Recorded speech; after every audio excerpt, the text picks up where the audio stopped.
What's up, y'all? This is Hailstorm, adding my 2 cents to the miracle effect. And today we're going to get right into it. We're going to talk about that whole pull yourselves up by your own bootstraps conversation. I know that you have probably been on Facebook or had a conversation with someone, and usually a European, but for some reason, African Americans are picking up this conversation as well. They're saying, hey, stop making excuses. You need to pull yourself up by your own bootstraps.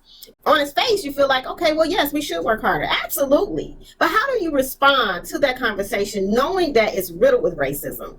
First of all, you let them know that your people are walking around on stolen bootstraps.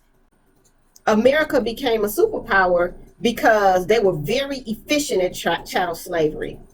You were able to get your come up based on stolen bootstraps. Human resources from Africa. Intellectual property from Africa. Africa already had a civilized nation. And so rather than working their way up, the Europeans or the colonizers who came here, they took a shortcut. In addition to that, of course, the Native Americans had already laid a foundation as well. Investment that the Africans put into the country was never given back to them. You had free labor. So let's say, for example, you own a company and your company is generating $100,000, but you have to pay your workers $20,000 a year to do the work, and you have 5 workers. If you have to pay your workers $20,000 a year to do the work, and you're bringing in $100,000, 20 times 5 is 100,000. So you're really not making any money. But if you're able to steal the labor, if you're able to say, hey, listen, you're going to work for me and I'm not going to pay you anything, you're able to keep that $100,000. And so that's what America did. They had tons and tons of free labor, and they were able to receive the profits, and they never paid the workers. People never received their just due wealth. And some people say, oh, that's in the past, forget about that. Well, not exactly. Because if you track history, the theft continued to happen. And then they were able to build on that wealth. You also had other laws that put Black people at a disadvantage and that allowed whites to still make money from them.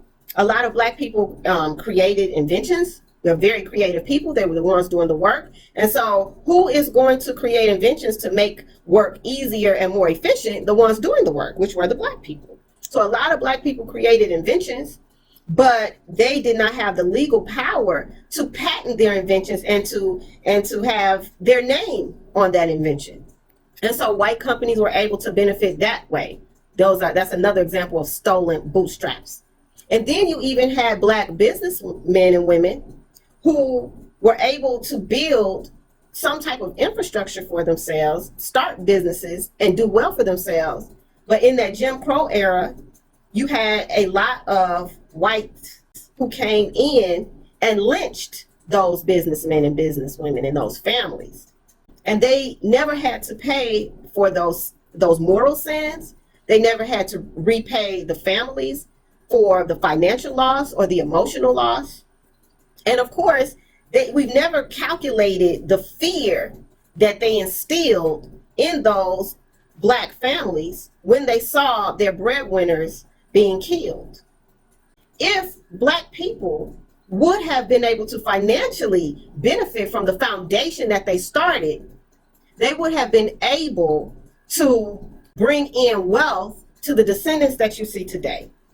And so that's why it's so important to erase that phrase from your conversation and don't allow anyone to even say that to you. The question that they need to ask themselves is, how are we going to replenish or replace those stolen bootstraps?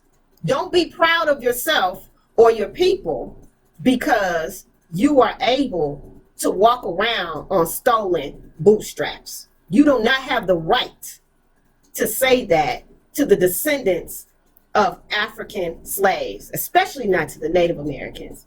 No matter where you started in this country, if you are not a descendant of African slaves, you have a totally different historical DNA.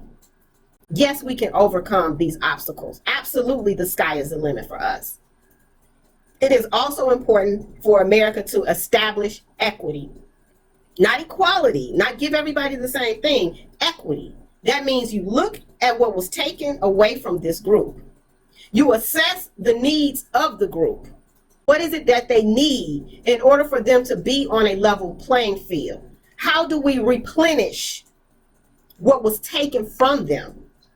And then you can talk about bootstraps. First, you have to give them their boots back. You have to admit what you've done and how you've benefited, assessed what you've made from those crimes against humanity. Replenish that, and then allow that group to pull themselves up. Because quite frankly, the descendants of slaves and the slaves have held this country up, have created the inventions that have defined this country, have brought in the ideas. Accept an idea of abundance, meaning take away the barriers.